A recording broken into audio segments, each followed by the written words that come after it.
Very good morning to all of you. आप सभी का हमारे चैनल सुमन क्लासेस में हार्दिक स्वागत और अभिनंदन। आज हम जिस विषय को लेकर आपके सामने आ रहे हैं, लगातार हमारे दर्शन पे भी कुछ वीडियो पड़े हैं, उन्हीं में आगे बढ़ाते हुए उसी क्रम में आज जो हमारा विषय है, जिस विषय पर हम आज बात करने वाले हैं, वह है दर्शन का शिक्षा पर प्रभाव। यानी दर्शन का शिक्षा पर प्रभाव, शिक्षा पर प्रभाव, यानी कि इसी को हम कह सकते हैं impact of philosophy on education. यानी शिक्षा को दर्शन किस तरह प्रभावित करता है, आज का हमारा मुख्य ये विषय है, इसी पर हम बात करते हैं। देखिए, जिस समाज की शिक्षा व्यवस्था बनाई जाती है, उस शिक्षा व्यवस्था में उस समाज के शासन तंत्र का, उसके दार्शनिक चिंतन का, उसके मनोवैज्ञानिक तथ्यों का, उसकी वैज्ञानिक प्रगतियों का, इन सब का प्रभाव शिक्षा पर पड़ता है। क्योंकि उसी के अनुसार वहां के नागरिक होते हैं, वहां की जरूरतें होती हैं, वहां की परंपराएं होती हैं, वहां के आदर्श होते हैं, वहां के मूल्य होते हैं।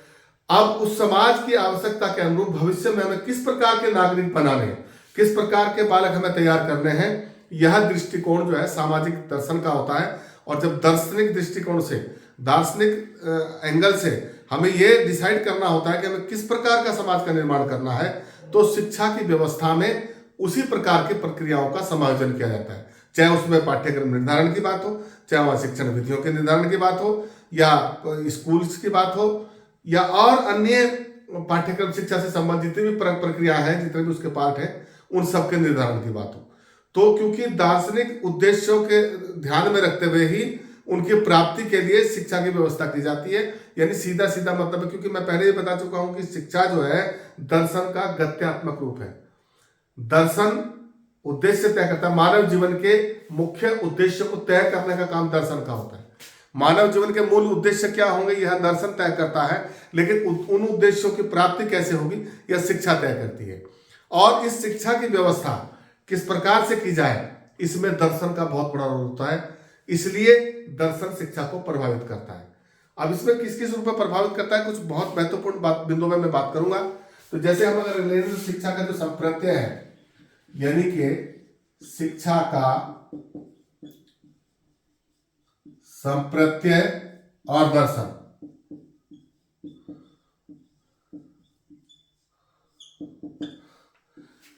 दर्शन का जो पहला पार्ट होता है तत्व मीमांसा, उसमें जीव जगत, सृष्टि सृष्टा, आत्मा परमात्मा, ये सारे तत्वों की विवेचना की जाती है।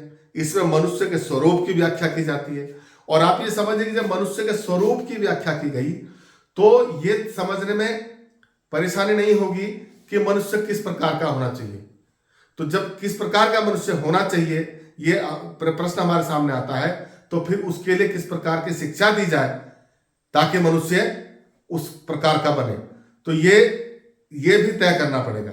तो शिक्षा का संप्रत्यय को समझने में दर्शन हमें मदद करता है, क्योंकि यह सृष्टि सृष्टा और तत्वों की मीमांसा करता है, उसकी व्याख्या करता है, मनुष्य के स्वरूप की व्याख्या करता है, और मनुष्य के स्वरूप के अनुसार उसके अनुकूल किस प्रकार की शिक्षा व्यवस्था हो, शिक्षा का स्वरूप कैसा हो, शिक्षा का स्वरूप कैसा हो, इसको स्पष्ट करने में ये दर्शन जो है मदद करता है। इसके कारण, दर्शन के कारण शिक्षा का स्वरूप जो है प्रभावित होता है और इसकी व्याख्या स्पष्ट होती है, संप्रत्यय स्पष्ट होता है। एक बात तो ये।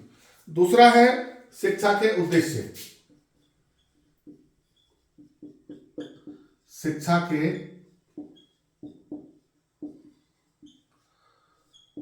उद्देश्य, अभी मैं बता रहा था कि दर्शन तय करता है शिक्षा का स्वरूप कैसा, शिक्षा का स्वरूप कैसा।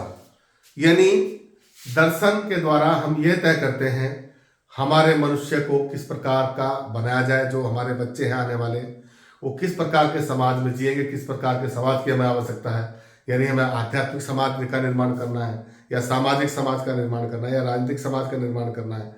तो ये सारे हमारे दृष्टिकोण होते हैं, और ये दार्शनिक चिंतन के द्वारा जब आने वाले भविष्य की तस्वीर हम खींचते हैं तो उसमें हम परिकल्पना करते हैं कि किस प्रकार का हमारा समाज का निर्माण हो, और उस समाज को निर्माण करने के लिए शिक्षा की प्रक्रिया किस प्रकार होगी, तो शिक्षा का स्वरूप कैसा होगा, शिक्षा की व्यवस्था कैसी होगी।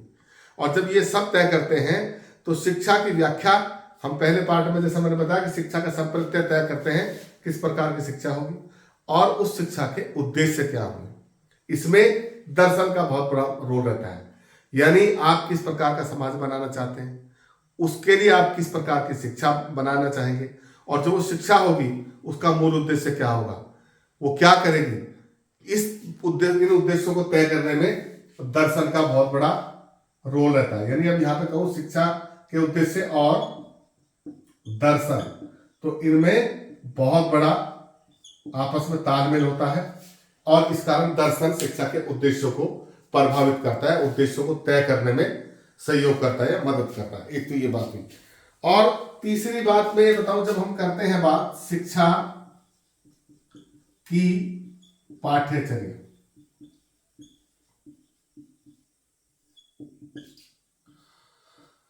यानी कि और दर्शन, ये भी हम लिख सकते हैं यहाँ पर, शिक्षा की पाठ्यचर्या और दर्शन। जब शिक्षा की पाठ्यचर्या तय की जाती है, यानी पाठ्यक्रम जिसको हम सिलेबस तय करते हैं, तो शिक्षा के जो आधार है या पाठ्यक्रम निर्माण के जब आधार है, एक वीडियो मैंने उस पर भी डाला है, उस पर भी आप जाएंगे तो वहां मैंने इसका जिक्र किया है कि दर्शन तय करता है कि शिक्षा की पाठ्यचर्या कैसे होगी। क्योंकि सबसे पहले दर्शन मनुष्य के स्वरूप की व्याख्या करता है। मैंने आपको बता दूं दोबारा फिर, सबसे पहले मनुष्य के स्वरूप की व्याख्या करता है। मनुष्य का स्वरूप क्या है, उसका किस प्रकार का उसका स्वरूप होना चाहिए, वास्तविक तत्व क्या है, और उसको किस प्रकार का बनाना है, और उसको किस प्रकार से बनाया जाए और किसके द्वारा बनाया जाए। तो शिक्षा के द्वारा आप बनाएंगे, जैसा भी उसका आप बनाना चाहते हैं। किस प्रकार का नागरिक तैयार करना चाहते हैं तो शिक्षा के द्वारा आप करेंगे, सीधे तो दर्शन से कर नहीं सकते। अब शिक्षा के द्वारा किस प्रकार के शिक्षा के उद्देश्य होंगे ताकि आप जैसा नागरिक चाह रहे हैं वैसा नागरिक बन जाए, तो उसके लिए शिक्षा के उद्देश्य तय करने पड़ेंगे। अब शिक्षा के उद्देश्य आपने तय कर दिए, आपने ये तय कर दिया कि शिक्षा दी जाएगी, शिक्षा के द्वारा ये कार्य किया जाएगा, शिक्षा इन कार्यों को करेगी। लेकिन उन कार्यों को करने के लिए, शिक्षा की प्रक्रिया को आगे बढ़ाने के लिए आपको पाठ्यक्रम की आवश्यकता हो। तो वो पाठ्यक्रम कैसा हो जिसके कारण आप जिस प्रकार का नागरिक चाह रहे हैं उस तरह का बने, तो पाठ्यचर्या के द्वारा बनेगा। तो दर्शन ही तय करता है कि जिस प्रकार का नागरिक हमें चाहिए, जिस प्रकार का हमें नागरिक बनाना है, उस शिक्षा में किस प्रकार की पाठ्य सामग्री सम्मिलित की जाए। तो दर्शन इसमें भी महत्वपूर्ण भूमिका निभाता है। तो ये भी एक बहुत बड़ा शिक्षा पर दर्शन का प्रभाव है कि दर्शन के बगैर शिक्षा की पाठ्यचर्या को पूरी तरह से तैयार नहीं किया जा सकता। एक तो ये भी बात है। और अगर हम बात करें पाठ्यचर्या के बाद, तो शिक्षा की जो शिक्षण विधियां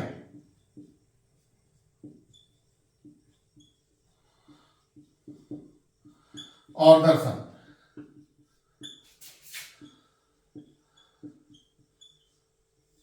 अब जब आप पाठ्यचर्या तय कर देंगे, आपने तय कर दिया कि सिलेबस को पढ़ाया जाए ताकि हमें किस प्रकार का नागरिक बनाना है। माने आप एक आध्यात्मिक नागरिक, मैं दोबारा थोड़ा समझा दूं, माना आप आध्यात्मिक नागरिक का निर्माण करना चाहते हैं, ऐसे बालकों का निर्माण करना चाहते हैं जो पूरी तरह से आध्यात्मिक हो, अध्यात्मवादी हो, जो धार्मिक प्रवृत्ति के हो, तो उनको धार्मिक बनाने के लिए आपको शिक्षा के उद्देश्य भी उसी प्रकार तय करने पड़ेंगे, शिक्षा का संप्रत्यय भी उसी प्रकार का होगा, और उद्देश्यों के साथ साथ पाठ्यक्रम जो है, जो पाठ्यचर्या है आपकी, सिलेबस जो है, उसमें भी आध्यात्मिक सामग्री डालनी पड़ेगी, तभी तो वो आध्यात्मिक बनेगा।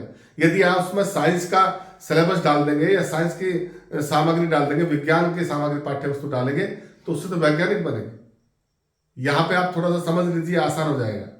तो जिस प्रकार का नागरिक आप निर्माण करना चाहते हैं उसी प्रकार का पाठ्यचर्या का संप्रत्यय, उसी प्रकार के हमारे शिक्षा के उद्देश्य तय करता है दर्शन। और उसी प्रकार की पाठ्यचर्या तय करते हैं और उस पाठ्यचर्या को या पाठ्यक्रम को या सिलेबस को किस प्रकार पढ़ाया जाए ताकि हमारा उद्देश्य पूरा हो जाए। यानी दर्शन के द्वारा जो मनुष्य जीवन के उद्देश्य हैं उनको शिक्षा के द्वारा कैसे तय किया जाए, उसके लिए सिलेबस जो तैयार किया गया, फिर उस सिलेबस के माध्यम से उसको प्राप्त करना है तो उस सिलेबस को पढ़ाया कैसे जाए, उसे बोलते हैं टीचिंग मेथड, शिक्षण विधियां। इन शिक्षण विधियों का संबंध सिलेबस से होता है कि विद्यार्थी को कैसे संप्रेषित किया जाए कि जो हमारे उद्देश्य हैं उनकी प्राप्ति हो जाए। तो दर्शन शिक्षण विधियों का निर्धारण करता है, नई नई शिक्षण विधियों का विधान करता है, किस प्रकार से नई टेक्नोलॉजी के द्वारा यानी शिक्षण विधि के द्वारा या टीचिंग मेथड के द्वारा ये सामग्री छात्र तक पहुंचाई जाए ताकि हमारा उद्देश्य पूरा हो जाए, जिस प्रकार का नागरिक हम बनाना चाहते हैं वो बन जाए। तो ये दर्शन शिक्षण विधियों को भी प्रभावित करता है। एक तो ये बात। एक, जब हम विद्यालय और शिक्षा की बात करते हैं तो एक अनुशासन बहुत महत्वपूर्ण होता है। जहां शिक्षा होती है वहां जो है शिक्षा के उद्देश्य भी होते हैं और शिक्षा के उद्देश्य होते हैं तो उस उद्देश्य की प्राप्ति के लिए पाठ्यचर्या का निर्माण किया जाता है और उस पाठ्यचर्या को परोसने के लिए या संप्रेषित करने के लिए शिक्षण विधियों की आवश्यकता होती है। और इन सारे प्रोसेस को चलाने के लिए, इसको आगे बढ़ाने के लिए उद्देश्य इसके पूरे प्राप्त हो, इन सारी प्रक्रियाओं में सबसे महत्वपूर्ण होता है अनुशासन। तो अनुशासन और दर्शन यानी कि जो दर्शन की जो मूल्य एवं आचार मीमांसा है जिसमें उसके करणीय अकरणीय कर्मों की व्याख्या की जाती है, उसके आधार पर मनुष्य को क्या करना चाहिए क्या नहीं करना चाहिए, कौन सा व्यवहार ठीक है कौन सा व्यवहार गलत है, उसी प्रकार दर्शन के उसी आधार को मान करके दर्शन यह तय करता है कि शिक्षा और शिक्षक और शिक्षार्थी का जो व्यवहार है वो किस प्रकार का होना चाहिए, उनके कर्तव्य क्या होने चाहिए, उनकी ड्यूटीज क्या होनी चाहिए, ये भी दर्शन डिसाइड करता है। और इस सारे करने अकरने कर्मों का जो लेखा है यानी ये सारी जो आचार संहिता बनाई जाती है बकायदा कि कौन सा आप काम करेंगे, कौन सा व्यवहार करेंगे, कौन सा नहीं है, कौन सा व्यवहार वर्जित है, कौन सा वांछित है, तो ये सारी प्रक्रिया में दर्शन का बहुत बड़ा रोल होता है और दर्शन के आधार पर शिक्षा में अनुशासन की व्यवस्था की जाती है। तो ये अनुशासन को भी प्रभावित करता है। एक तो ये महत्वपूर्ण बात है इसमें। और शिक्षक शिक्षार्थी की मैं जो बात बताऊं, अगर अब ये अनुशासन किसके लिए है, शिक्षक और शिक्षार्थी के लिए।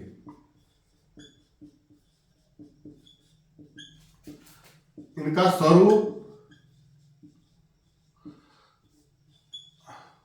और कर्तव्य, ये जो मैं आपसे बात कर रहा था अभी कि शिक्षक और शिक्षार्थी का स्वरूप कैसा हो, कैसा शिक्षक होना चाहिए, यानी दर्शन के अनुसार दर्शन ये भी डिसाइड करता है कि जिस पाठ्यचर्या को प्रेषित किया जाएगा या जो सिलेबस तैयार किया जाएगा उसके लिए किस योग्यता के अनुसार कितनी योग्यता उस अध्यापक की होनी चाहिए जो प्रभावशाली हो ताकि आने वाले जो पाठ्यक्रम को पढ़ेंगे वो नागरिक उसके अनुसार बन जाए।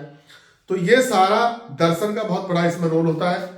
और शिक्षक और शिक्षार्थी के स्वरूप की व्याख्या भी करता है, उनके कर्तव्यों की व्याख्या भी करता है।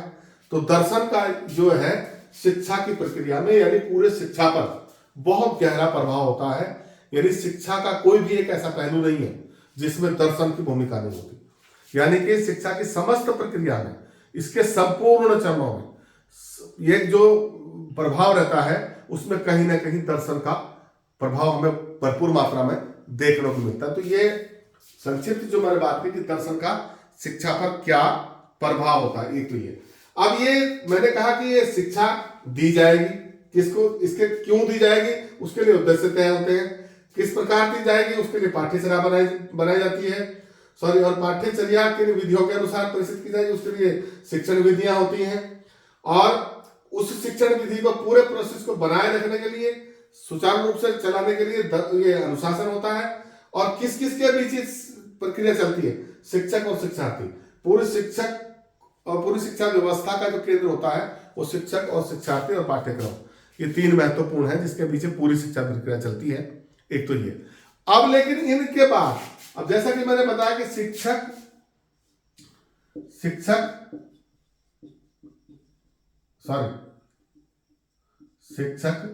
शिक्षार्थी और पाठ्यक्रम, इन दोनों के बीच जो प्रक्रिया चलती है वो इस पाठ्यक्रम के बगैर नहीं चल सकती। लेकिन ये तीन शिक्षा की प्रक्रिया की जो त्रिध्रुवीय प्रक्रिया है, इसमें एक महत्वपूर्ण चीज और है। शिक्षक भी है आपके पास, शिक्षार्थी भी है, पाठ्यक्रम क्या भी है जिसको पढ़ाया जाना है। शिक्षक ने पाठ्यक्रम पढ़ाना है, शिक्षार्थी ने पाठ्यक्रम को पढ़ना है। लेकिन ये सब कहां बैठ करके होगा, इसके लिए जगह भी तो चाहिए। इसके लिए आपको स्थान की भी आवश्यकता पड़ेगी। उस जगह को हम कहते हैं विद्यालय, स्कूल, जहां पर ये सारी प्रक्रिया संचालित हो जाएगी। तो ये एक बहुत महत्वपूर्ण पहलू है विद्यालय। इसके बारे में भी दर्शन ने कहा है कि विद्यालय और दर्शन, विद्यालय किस प्रकार का होना चाहिए, उसका वातावरण कैसा होना चाहिए, वहां की जलवायु कैसी होनी चाहिए, वहां पर क्या क्या सुविधाएं होनी चाहिए। तो ये सारा भी दर्शन के द्वारा इसके स्वरूप की व्याख्या करने में मदद मिलती है और ये इसमें सहयोग करता है। यानी पूरी शिक्षा व्यवस्था को प्रभावित करता है दर्शन। ये एक बहुत बड़ी बात है। आप दर्शन के बगैर न शिक्षा का संप्रत्यय स्पष्ट कर पाते हैं, न दर्शन के बगैर आप शिक्षा के उद्देश्य तय कर पाते हैं, न दर्शन के बगैर आप पाठ्यचर्या को तय कर पाते हैं, न पाठ्यचर्या को प्रसारित करने के लिए जो शिक्षण विधियां हैं उनको तय करने का काम भी, उसमें भी बहुत बड़ा जो रोल है वो दर्शन का होता है। और अनुशासन में भी दर्शन की भूमिका होती है। शिक्षक शिक्षार्थी का स्वरूप कैसा हो, उनके कर्तव्य कैसे हो, इसमें भी दर्शन की भूमिका होती है। और विद्यालय का स्वरूप कैसा होना चाहिए, विद्यालय का वातावरण कैसा होना चाहिए, जहां पर शिक्षा प्रक्रिया पूरी तरह संचालित हो, ये कैसा होना चाहिए, इसमें भी दर्शन का बहुत बड़ा महत्वपूर्ण योगदान रहता है। तो ये तो था दर्शन का शिक्षा पर प्रभाव। आप इसका स्क्रीनशॉट लेना चाहें तो आप ले सकते हैं। फिर मैं अब अगले बिंदु पर पढ़ूंगा। अगला मैं बात करूंगा शिक्षा का दर्शन पर प्रभाव। तो आप इसका स्क्रीनशॉट लीजिए। तो ये स्क्रीनशॉट आपने ले लिया होगा। अभी मैं बात कर रहा था दर्शन का शिक्षा पर प्रभाव। अब अगला जो मेरा टॉपिक है उस पर बात करूंगा मैं शिक्षा का दर्शन पर प्रभाव। तो इसको मिटा देते हैं, बात करते हैं अगले बिंदु की।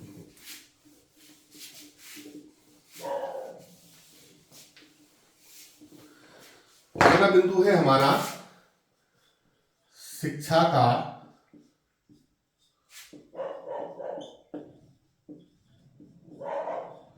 दर्शन पर प्रभाव, यानी इम्पैक्ट ऑफ एजुकेशन ऑन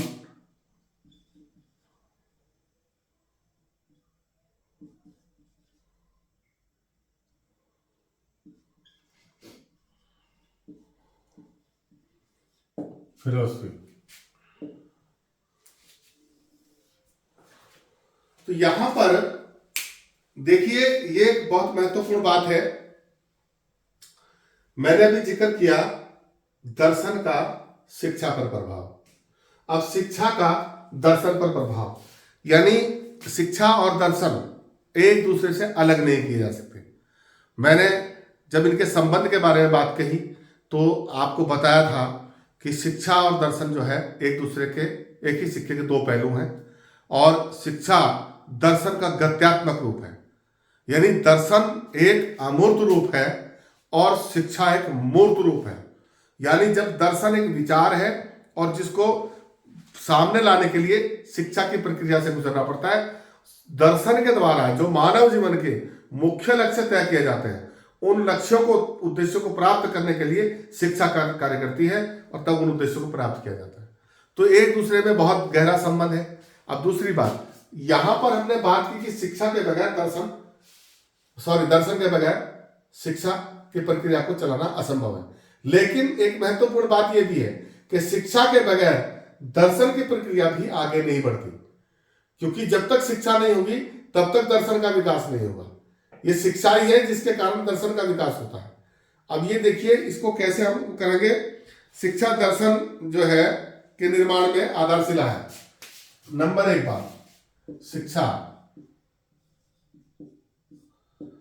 दर्शन के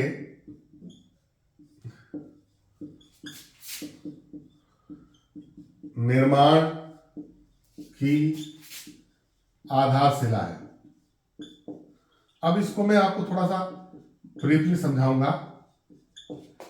अभी आप कहेंगे कि दर्शन के बगैर हम शिक्षा की बात नहीं कर सकते, बिल्कुल ठीक है, लेकिन शिक्षा के बगैर हम ना तो दर्शन को समझ सकते हैं, न दर्शन की परिभाषा कर सकते हैं, न हम दार्शनिक बन सकते हैं, न दार्शनिक चिंतन का जो स्तर है वो हमारा विकसित हो सकता है। जब हम छोटे होते हैं, पढ़ने लगते हैं, तो हम कक्षा 1 से ए आ छोटी बड़ी ABCD या जो भी हम सीखते हैं, भाषा सीखते हैं, क्योंकि किसी भी दर्शन की कोई ना कोई भाषा होगी।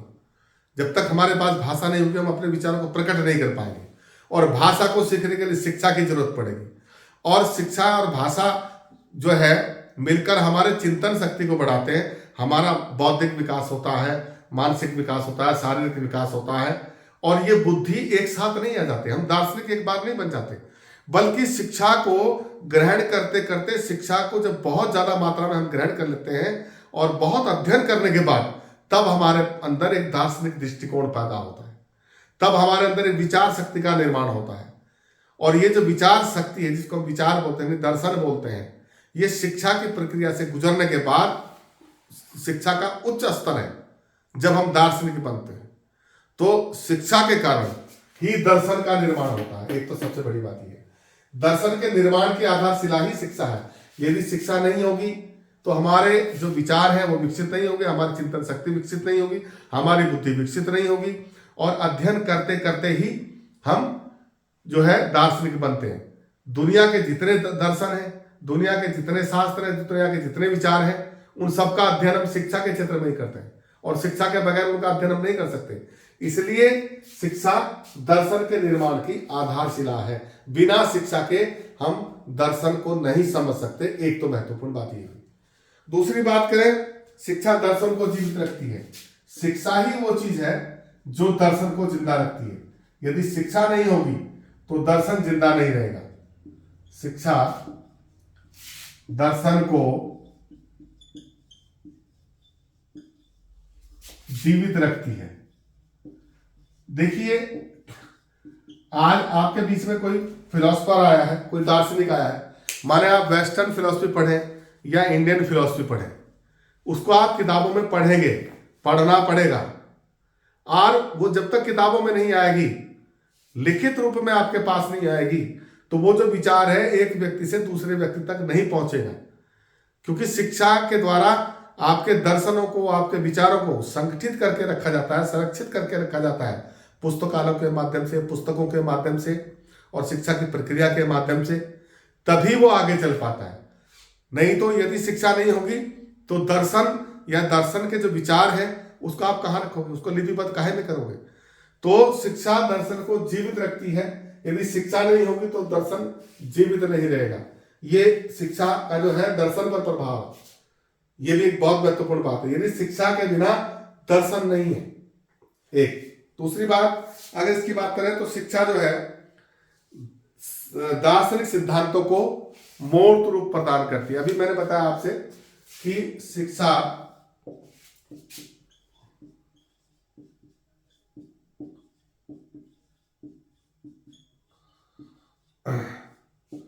दार्शनिक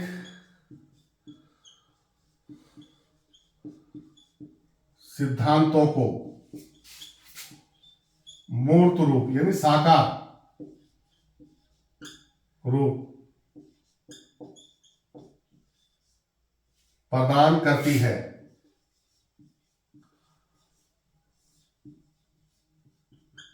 ये बात है।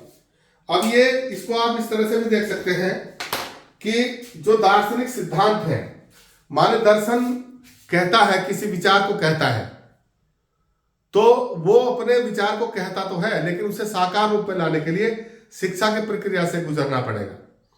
माने दर्शन कहता है कि हमें एक बालक को आध्यात्मिक बनाना है, तो आध्यात्मिक बनाने के लिए उसको आध्यात्मिक शिक्षा देनी पड़ेगी, और आध्यात्मिक शिक्षा देने के साथ साथ उसके लिए आध्यात्मिक पाठ्यक्रम तैयार करना पड़ेगा।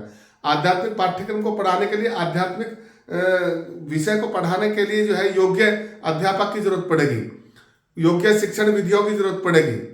तो जब तक ये विचार शिक्षा की प्रक्रिया से नहीं गुजरेगा तब तक उसका आध्यात्मिक बालक का निर्माण होगा ही नहीं। तो जो दार्शनिक सिद्धांत है, सिद्धांत यह है कि यदि धार्मिक शिक्षा दी जाए तो बालक आध्यात्मिक पैदा होंगे, या किसी भी बालक को जो है आध्यात्मिक बनाया जा सकता है। तो शिक्षा देने के बाद अब शिक्षा उसको बना करके दिखाएगी, कैसे? मूर्त रूप में शिक्षा उसको साक्षात रूप में बना करके दिखाती है, क्योंकि उसके लिए उस तरह का पाठ्यक्रम तैयार किया जाता है, उसकी शिक्षा व्यवस्था उस तरह की जाती है, उसके लिए उस तरह का एनवायरनमेंट तैयार किया जाता है, उस तरह का वातावरण तैयार किया जाता है। फिर तब जा करके जो दार्शनिक सिद्धांत है वो मूर्त रूप में हमारे सामने आता है। यानी दर्शन जो है एक सिद्धांत है और शिक्षा उस सिद्धांत को मूर्त रूप प्रदान करती है। ये एक बहुत महत्वपूर्ण बात है। दूसरे,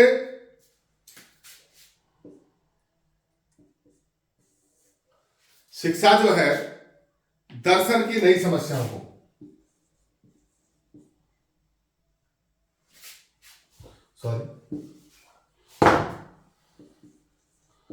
शिक्षा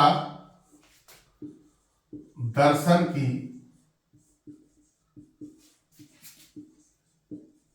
नई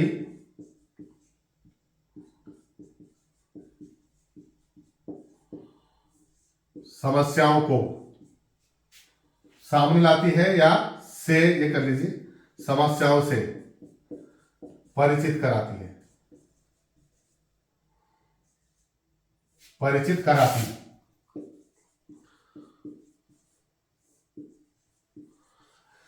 देखिए, शिक्षा के द्वारा दर्शन की नई समस्याओं का जो है परिचय होता है। शिक्षा ही वो शक्ति है, शिक्षा के द्वारा ही चिंतन की शक्ति को बढ़ाया जाता है, और किसी भी दर्शन पर जब विचार किया जाता है तो उसके अंदर जितनी भी जटिलताएं होती, नई नई समस्याएं होती हैं, उनको सामने लाने का काम शिक्षा ही करती है, क्योंकि शिक्षा में ही विवेचना की जाती है। प्रत्येक दर्शन की, प्रत्येक विचार की, उसके गुण दोषों की व्याख्या शिक्षा के अंदर होती है, उस पर चिंतन होता है, विचार होता है, और दर्शन की भी जो समस्या है वो शिक्षा के द्वारा बाहर आती है और फिर उनके दार्शनिक हल जो है निकाले जाते हैं। तो शिक्षा दर्शन की नई समस्याओं से भी व्यक्ति को परिचित कराती है, एक ये भी। और शिक्षा जो है, एक आखिरी बिंदु इसका ये है, शिक्षा दर्शन को गतिशील रखती है, दर्शन को